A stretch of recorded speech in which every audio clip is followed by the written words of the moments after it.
So number 8 is the cervical spine part here, or the cervical part of your spine, which is this area along here. This area right over here is almost like a triangular space, and that's your sort of leg, knee, hip and lower back. So one of the things about reflexology is you have to really have a good understanding of all of the different systems of the body.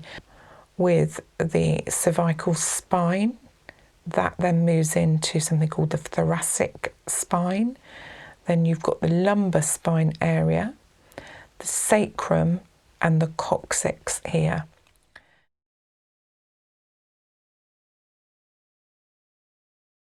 Hello, Melissa. Hello. Thank you so much for volunteering again to help me with one of my other therapies, which is reflexology, which was really the toughest therapy for me to learn. Not because I didn't love it, I absolutely love reflexology, but there is so much to learn on this one, and it's very complex, and it's going to take me quite a while to get back in to knowing all the things that I need to know in order to give you a good treatment. So one of the things that I thought we'd start off with is just really looking at the feet and where the different areas of the foot correlate to different parts of the body. Because as you may have heard about reflexology, there are what we call transverse and longitudinal zones of the feet, which then connect to other parts of the body. And the original thoughts on reflexology were that there were 10 longitudinal zones. So for example, you would have one zone going down from each toe, which would correspond upwards to various systems and parts of the body. And equally, there are some transverse ones as well. And that was originally introduced by an American ear, throat and nose surgeon, ironically, who came up with zone therapy. That was replaced later by somebody who mapped out that in a lot more detail and did a sort of map of the feet. And you can see here, I've got a lovely diagram here of the bottom of the feet, and you can see there's an index here of all the different parts of the body and what it relates to. And later on, you can see it's not just the bottom of the foot, it's the side and the top of the foot as well, which is known as the dorsal view. So what I thought I would do, and really this is you helping me, is try and get me to memorise some of these areas of the foot. Hopefully you're going to jog my memory system, and hopefully get some benefit as well, because once I've got this in my head, I can then move on to start giving you a reflexology treatment.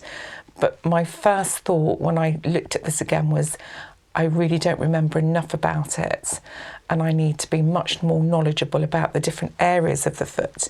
So I'm using you as a bit of a guinea pig. So what I thought would be helpful, hopefully you're not too ticklish. No, I'll be fine. Is really use this wonderful picture, and this is one that was given to me by my lecturer many years ago. We're talking about 14 years ago now. It's a very well-known diagram of the different areas on your foot that correlate to the different parts of the body. So I'm literally just going to name them, and then I'm going to hope that that stimulates some memory in my brain as well, because I really want to get back to reflexology and doing the treatment as soon as I can, but I need to be a little bit more knowledgeable first. Right, okay, so we're going to make a start. So number one is the brain and sinuses, and according to this diagram, it's literally the top of the toes, because obviously your brain covers the whole of the top part of your body there. So that is each of this little spot there. So that's number one. And I'd see I've immediately gone to the move that I would do in reflexology. So clearly the memory stimulation's working. So that's absolutely fantastic. So brain, got that in my head already. Then number 2 is the outer ear. And this is a little bit challenging to find. You actually have to go in with your fingers, but I'm just going to show you so that you can feel it. It's there on the side of your pinky, your little toe, and there. And that's your ears. Oh, it's right on the inside. It is. So you have to really get, when you treat, you have to really get your fingers in. And it's the same on the other foot as well. Then we've got number 3, which is the inner ear, which is on your smaller toe here and this one here on the inside. So you have to really get in and treat that.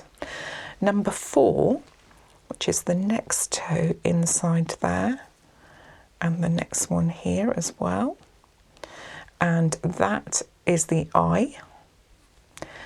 And where's number 5? Oh, I remember this. Number 5 is way up here, which is the hypothalamus and the pineal, which is that. So once I start treating you again, I'll be able to actually feel that. Number 6, which is this one here and here.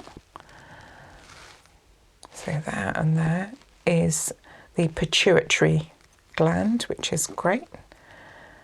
And then number 7 is right in here. And that is the side of the neck. So you can see, because I can see from here, if you go upwards like that, you can see how it goes along the body up to your neck. So it's in the same zone. And there are 10 zones, because obviously you've got 10 toes, and each of the zones go upwards. And I could be treating one part, and it's almost reaching the other part of your body in that zone. So if I'm treating zone 1, I'm almost treating everything in that zone to make sure that it's all cleared of toxins and things like that. The whole point of reflexology is to get the body to stimulate its own healing.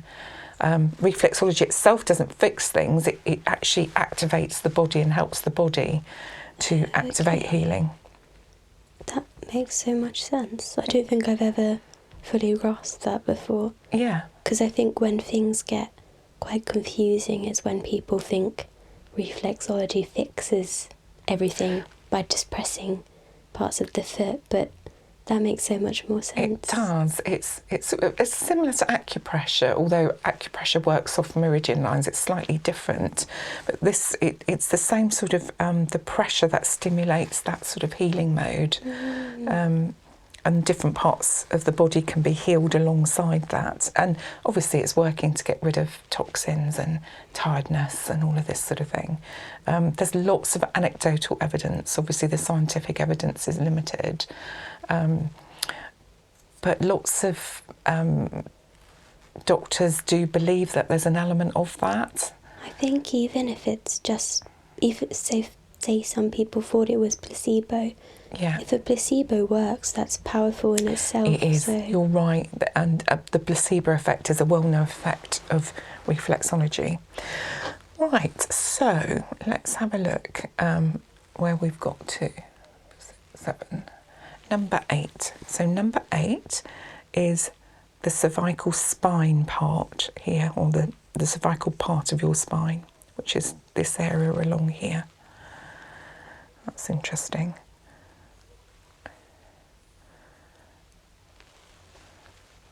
It's like looking at a jigsaw puzzle. I'm just going to have to make that slightly larger. Okay, number 9. There we go, number 9. See, when I was studying, we just had a piece of paper. We had to keep bringing this up and down. Now, obviously, I've got a wonderful iPad here with a very colourful diagram. It makes life so much easier, because if you're unsure, you can just enlarge it and bring that up. Makes life a lot easier. So number 9, if if I draw that line there, and it's this whole area here is your shoulder and your arm. So if I've got a client who is struggling with shoulders, I know you've had problems with your shoulders as well, this is the area that you would work on. So this part of your foot, you can see it almost, if you look up, the zone's going that way, reach your shoulders. From here I can actually see them angled. So if I was working along these bits, that would be your shoulder, and working on that to stimulate some sort of healing reaction, which would be good. Number 10 is your eustachian, and we would work along these areas here. Okay, and then we've got 11, which is just under here, which is your neck and your thyroid. So that's that tiny little bit here. And one of the reasons reflexology took me so long to learn is it's very precise. Some of the movements are very, very small, and it takes a long time to learn how to do the various movements. So once I've relearned where everything is, then I need to go back to practicing the various movements, and hopefully you'll help me with that as well. Okay, let's look at number 12, which is the bronchial and thyroid, or thyroid helper to be more specific, which is this one here. So coming down there and coming down there. So that's bronchial. And then, 13. Gosh, why is that so? Oh, okay, that's interesting. So 13 is the chest and lung area. So it's actually quite a wide area. I do remember this because I think when you get to treat it, you have to do quite a few moves around it. So the lung area is this huge area here. So chest and lung. And then I always find this interesting because on the heart one, the heart is really interesting because it's here. This is number 14. But then it on this side, which if you do it the way it is actually your left side, comes in much further. So you have to treat much further in on this foot because your heart, although people say, oh, you know, your heart's here, it's actually slightly over to the left. So slightly more of it is over to your left, which actually if you can see on this diagram, I'm going to show you. You can see it's slightly more over there and the tiny bit here. It's really interesting. I know, fascinating. Right, where do we get to? Heart. So heart and it's number 14. So number 15 is something called the esophagus.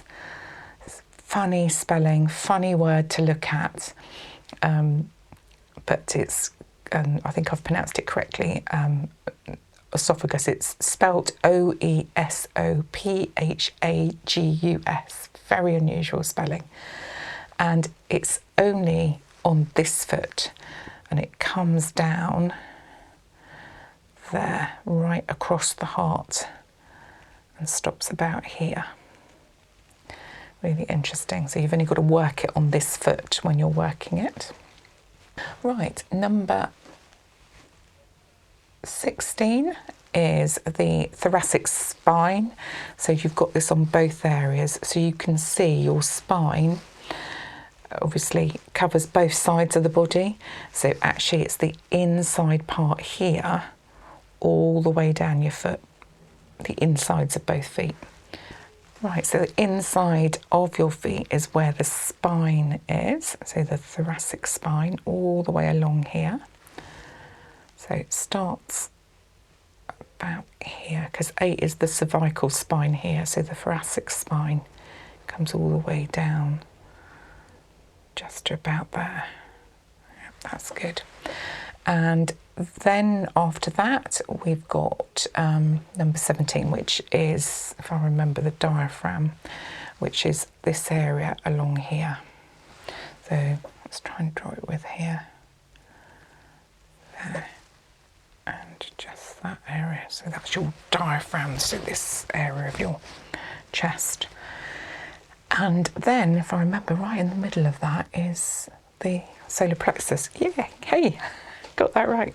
So solar plexus, which is here, which I've even remembered the movement for that, which is slightly just pressure. And you find with reflexology, as I said, the movements are so precise. And this one is just a slight pressure, but you can feel where people have got issues, or I can feel the difference between what it should be and what it shouldn't feel like. Often there's like crunchy grit, or it feels like mini crystals. Sometimes it just feels slightly more swollen than it should, and then that indicates to you that there's a problem in that zone, which you've got to work out what it is and maybe work on it to stimulate that healing element. Okay, so 19 is the liver on this side. So liver quite large here. There we go. So those of you that can see the diagram, it's the big diagram there. And then 20, which is just within the liver area, is the gallbladder here, which is just on that side there. Then we move across to 21, which is this huge area on this side, which is the stomach. So that's that area here, on the stomach.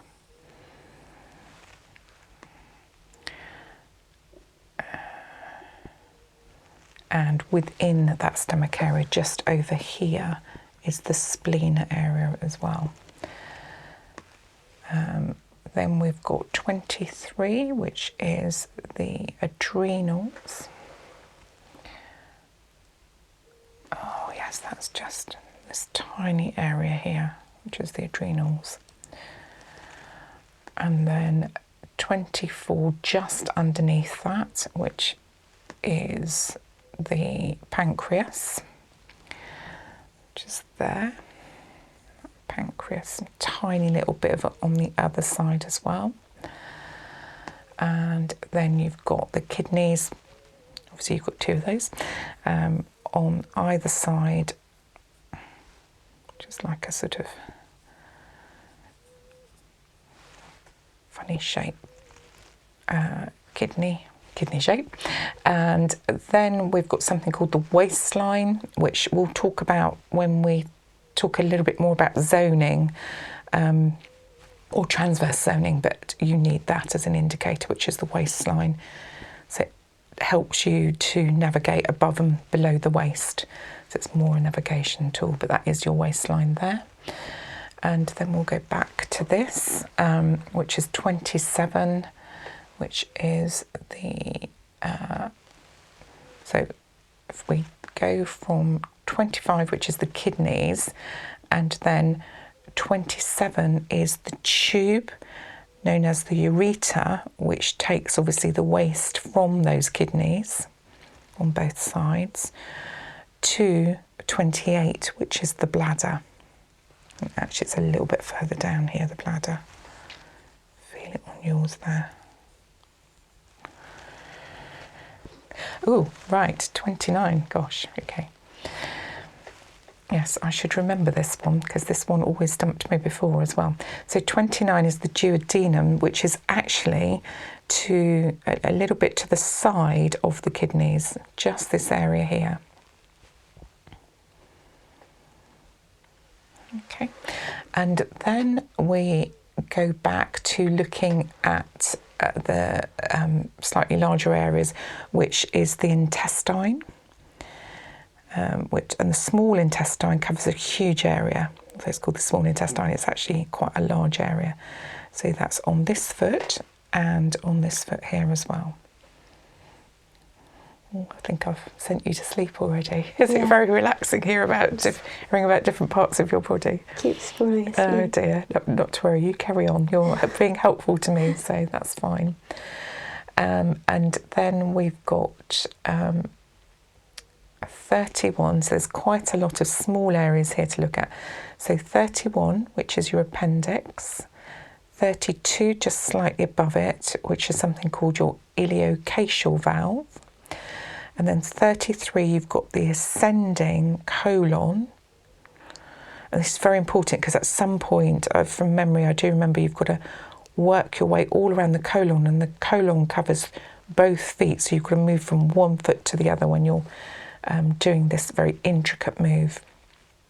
So you've got the ascending colon, 33, 34, which is the hepatic flexure here. Then you've got, and this is only on this foot because, as I said, you've got, when you do your intricate moves later, you are moving from one foot to the other all around this intestine. So ascending colon, hepatic flexure, and then you've got the transverse colon, which takes you along this foot and then over onto what would be your left foot. And then along there, just at the top of there, you've got something called the splenic flexure. And then you've got the descending colon coming down to the very bottom here. And then you've got the sigmoid colon. And then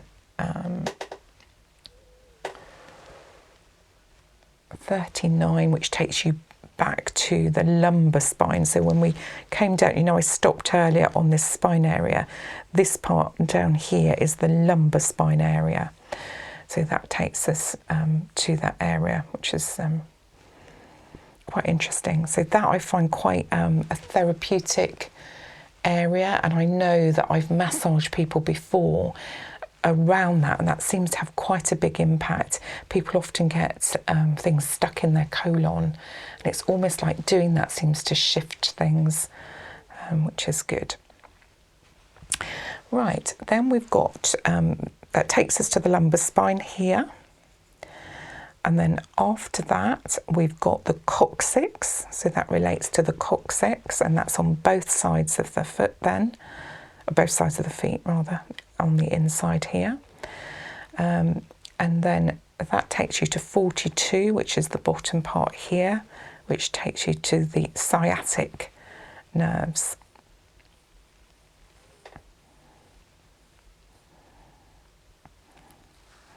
And then I think we're done on this diagram. That finishes that off and takes us then to the side of the foot. So that's quite a lot. So one of the reasons that I found reflexology totally fascinating but very challenging to learn is there is just so much in a very small space, and you have to be so precise in terms of your knowledge. And that really takes us to covering the whole of the bottom of the foot. So it gives us a very good idea of all of the things that are covered in that area. So quite a lot you can see. Okay, let's move on to what we call the lateral view of the foot. So we talked about where the shoulder was and the sciatic nerve at the bottom of the foot, but there's an awful lot of things on the top of the lateral view that you have of the foot, and I'll try and point out where all of those are. So we spent quite a long time looking at all the various parts of the body from the bottom of your feet, but also there's a lot of different parts of the body that are connected on the top of the feet that you have to know about as well. So we looked at where the shoulder and the sciatic nerve were, but then on the top of the feet here, there are some interesting ones as well that you need to know about, which you can treat with these precise movements that I talked about previously. So for example, this is using a diagram that I was given as a student, which is much clearer on the iPad actually than the sheet of paper I used to learn from, simply because the colours are much more vibrant and you can see the difference area. I wish I had something this colourful when I studied many years ago. So 43, for example, which is just this area here, and obviously you would do the same on the other foot as well. So 43 here is the upper jaw, teeth and gums. So if somebody's having particular problems with their teeth, obviously this is something that you would work across to really try and stimulate your body healing your teeth, but through your feet. It's totally fascinating. And 44, which is just below that, there, is the lower jaw, teeth and gums as well. So you've got upper jaw, just slightly higher, and then lower jaw, slightly there. Then 45, which is almost the bottom of the foot here. So when I was doing my reflexology moves, it would be along here, slight. So there's nothing there at all. But if for somebody that was having sort of neck problems, or they might have something wrong with their throat, for example, tonsils maybe, or thyroids, you would be able to feel something in that area because it's on that same zone, that longitudinal zones that we were talking about earlier. So one of the 10 longitudinal stones, and this correlates right up to your throat and your tonsils. So 46 vocal cords would be underneath that neck area. And then 47 is the inner ear helper, which is this area here. And then if you go back to the area under the vocal cords, that is something called the lymphatics of the chest, because you can see that's in the same zone there. And then 49, very large area here, which is all covering the chest, the breast and the mammary glands. It's obviously quite a wide area because obviously that covers the whole of your breast area on this foot and the other one. And then 58, which is this area right over here. It's almost like a triangular space, and that's your sort of leg, knee, hip and lower back. So if obviously people have got lower back pain, you would be working in this sort of triangular area here. You pop your foot to the side slightly, there we go. See that area here, definitely. And then 59 is your hip area, which would be this area along here. And then we've got 60, which is always a tricky one to find when you're doing reflexology, but through time and patience you often find where it is, and that's the ovaries or the testes in a man. But that's roughly around here, but you do have to feel around for it. And often it's actually quite a hard area, and that relates actually to your ovaries. Sometimes you can tell if somebody's having a period, for example, it's quite hard, and you can actually help to relieve the pain from PMT and really help people relieve that pressure there. Okay, so we finished the lateral view of the foot, and we're going to move on to looking at the medial view of the foot, and this is this area here. So one of the first things to look at is the spine area, which you can see is the zone that goes up the middle of the body. So the spine area is this part of the foot. So let's look at it more. It's probably easier to do on this one rather than your left foot. Let's do it on your right foot. So we would start here with the cervical spine. That then moves into something called the thoracic spine. Then you've got the lumbar spine area, the sacrum and the coccyx here. Then above the lumbar spine is the bladder area here, which you would work across. And then that would take you to the uterus and prostate on a man, obviously, uterus on a woman, which is this area just up here. Then moving slightly above that, along this area here, you've got the fallopian tubes, which makes sense coming up from the uterus there. You've got the fallopian tubes and the vas deferens. One of the things about reflexology is you have to really have a good understanding of all of the different systems of the body. So there are words here that, like fallopian tubes, the vas deferens, the iliocacial valves, all that, they're used a lot in the body system. So you have to understand like the endocrine system and the reproductive system, those sorts of things. So when you study reflexology, you don't just study this, you study the whole body, and that makes it relate to what it is that you're looking at. So some of these don't make sense until you've studied the system, and then they make a little bit more sense. So up here you've got the fallopian tubes and vas deferens there, and the lymphatic system, which is another system you would study. And then 52, you've got the lymphatics of the groin area here. And then you've got, going back here, you've got the vagina and the penis for a man as well.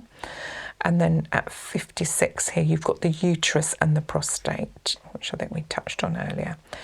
And then 57 is going slightly up here, which is all the areas of the reproductive system along here, which you would obviously need to study to understand how that all works together. Okay, I think we've mostly covered most of that, so along the spine and upwards here and the reproductive areas. There are just a few areas we missed out. There's one here which is your mid-back area. So if you've got pain, obviously we looked at lower back earlier, but in your mid-back, then this would be an area that would maybe be slightly bubbly or slightly grainy that you would pick up there and work along. Then I think we've missed out the nose, which is this funny area here. And then I think that we've covered everything now on that medial view as well. And that's really giving us a very good idea of all those different aspects of the foot and how they relate to the different parts of the body, and gives you a very simplistic explanation of those 10 zones of the body. So if you think here, if you bring your other foot up for me, so you've got your 10 toes, your 10 zones of the body, and then if you're starting to work on those areas that I've pointed out, you'll probably find it will work up. You might even get some tingling sensations in those areas. And that's really that sort of pressure movement and all these different precise movements that have an impact on the rest of the body. Obviously, one of the other things that you need to know about, which took quite a long time to learn, is you need to be very familiar with the different sorts of ailments that people can suffer with on their feet, so that you can't treat them. So there's a long list here, for example. You've got, literal basic things like cuts or bruises. You have to be really careful if somebody's got a fracture, that you don't treat that. If there are lumps or bumps on the feet, you mustn't treat, because remember, we're not doctors. So we're not diagnosing, we're just trying to help. Even something like sunburn or scar tissue, then you need to avoid treating those people. There's also things like eczema that you need to be aware of, that you don't irritate the skin. It's one of the reasons we don't actually, well, there's two reasons not to use oil. So in our other treatments like body massage or aromatherapy, or Indian head massage, obviously we're using aromatherapy oils to stimulate the senses and to relax people. Now with the feet, you don't really want to do that. And the other reason is the oils will make your fingers really slippy. And as I mentioned, there's really precise movements here that you need to use. You can't do that if the foot is slippy. So what some people use is talc, but you have to be very careful with the type of talc that you buy, because some good old-fashioned talcs have still got carcinogenic elements in them, so you want to avoid them. So be very careful what you buy and put on your feet there. But you can use creams as well, which is very nice.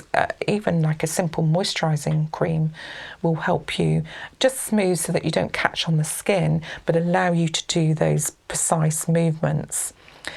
There's lots of nail and fungal infections that you get on your feet, so you really need to look out for those constantly. And what you can do if you've got something is spread it quite easily, because you're moving from one foot to another, so you don't really want to do that. So you really need to look at the feet very carefully. Things like athlete's foot, for example, can be quite contagious, and you can spread that. So you need to really look at those in quite a bit of detail. And obviously, if you see something like a black mark, could be verruca or something like that, you want to really avoid that area. You won't be able to treat that. So it's really understanding the foot. So a lot to learn in terms of reflexology. I think my manual for reflexology was about 4 times the size of any of the other treatments that I learnt. So you can see why you have to learn the systems, you have to learn all about what to look out for, you have to learn the diseases of the feet as well, and then learn the movements, which are completely different to obviously general massage. So thank you, that has been so helpful. It's going to take me a while to get all of these different areas into my memory banks again, but it is coming back to me, and the next stage will be for me to get very familiar with these precise movements, revise a little bit on the body systems, because obviously it's a long time since I've looked at those. And then what we'll work towards is doing an actual proper reflexology treatment. So once I've restudied some of those systems, really get a better understanding of